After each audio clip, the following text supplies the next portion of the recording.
ஆய வித்மகே பக்ரதுண்டாய தீமகி தன்னோ தந்தி பிரசோதயாத். கடகராசி நேயர்களே, 2026ஆம் ஆண்டு உங்கள் ராசிக்கு எப்படி இருக்கப் போகிறது என்று பார்ப்போம். வருட தொடக்கத்தில் உங்கள் ராசிக்கு 6ஆம் இடமான தனுசு ராசியில் சூரியனும் செவ்வாயும் இணைந்து உங்கள் எதிரிகளை வெற்றி கொள்ளும் வல்லமையை உங்களுக்கு கொடுத்து கொண்டு இருக்கின்றனர். அது மட்டும் இல்லாமல் சனி பகவான் 8ஆம் இடத்தில் இருந்து இது நாள் வரை தொல்லைகளை கொடுத்து வந்திருந்தார்.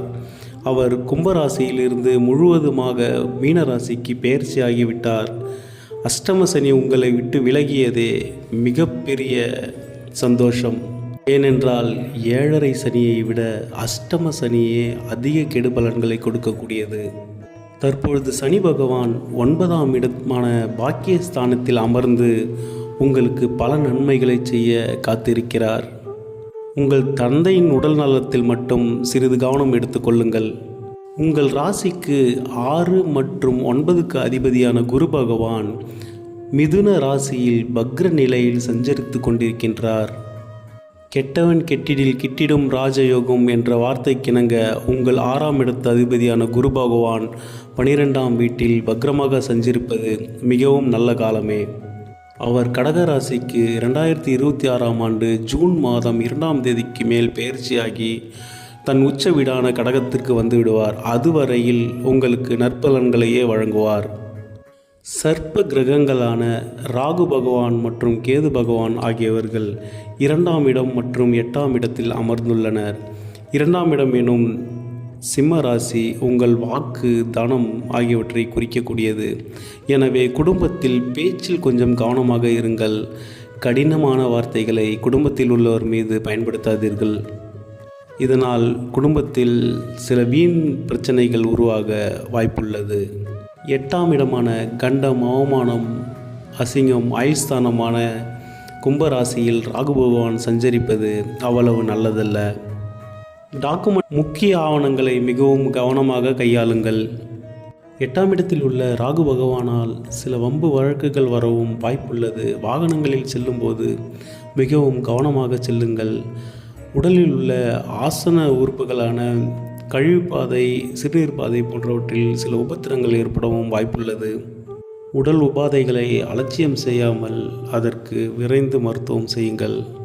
2ஆம் இடத்து கேதுவுக்கும் 8ஆம் இடத்து ராகுவுக்கும் சர்ப்பசாந்தி பரிகாரம் செய்து கொள்ளுங்கள். அல்லது தினமும் விநாயகரை வழிபட்டு ராகுவின் கெடுதலிலிருந்து காத்து கொள்ளுங்கள். ராகு பகவானின் கெடுதலை குறைக்க உங்கள் வீட்டிற்கு அருகில் உள்ள ஏதேனும் ஒரு காளி அம்மன் கோவிலுக்கு சென்று தீபம் ஏற்றி வழிபடுங்கள். அம்மனை மனதார பிரார்த்தித்து கொண்டு வாருங்கள். உங்களுடைய கஷ்டங்கள் அனைத்தும் தீர்ந்து நல்ல வழி பிறக்கும். 2026 டிசம்பர் மாதம் வரையில் ராகு கேதுக்கள் இங்கேயே சஞ்சரிக்கப் போகின்றனர். அதனால் வாரம் ஒரு முறை அல்லது மாதம் ஒரு முறையேனும் ராகு காலத்தில் துர்க்கை அம்மனுக்கு விளக்கேற்றி வழிபடுங்கள். மிதுனத்தில் உள்ள குரு பகவான் இதுநாள் வரையில் ராகு பகவானை தனது 9ஆம் பார்வையால் பார்த்து வருகிறார். அதனால் ராகுவால் ஏற்படும் கெடுபலன்கள் குறைவாகவே உள்ளன. ஆனால் அடுத்த வருடம் 2026ஆம் வருடம் ஜூன் மாதம் 2ஆம் தேதிக்கு பிறகு குரு பகவான் உங்கள் ராசியில் உச்சமடைய போகிறார். அப்பொழுது குருவின் பார்வையில் இருந்து ராகு பகவான் விலகிவிடுவார். அப்பொழுது அவரின் கெடுபலன்கள் அதிகரிக்க வாய்ப்புள்ளன. இருந்தாலும் குரு பகவானின் உச்ச பார்வையானது உங்கள் 5ஆம் இடம், 7ஆம் இடம் மற்றும் 9ஆம் இடத்தை பார்க்கின்றார். இதனால் உங்கள் பூர்வ புண்ணியஸ்தானம் பலமடைகிறது. 7ஆம் இடமான மகர ராசியிலும் குரு பகவானின் சமசப்தம பார்வை கிடைக்கின்றது. 9ஆம் இடத்தில் உள்ள சனி பகவானை உச்சம் பெற்ற குரு பகவான் தன் 9ஆம் பார்வையால் பார்க்க உள்ளார். இதனால் தொழில் மேன்மையும் வேலையில் முன்னேற்றமும் ஏற்படும். 9ஆம் இடத்தை குரு பார்ப்பதால் தந்தையின் உடல்நிலையில் நல்ல மாற்றம் ஏற்படும்.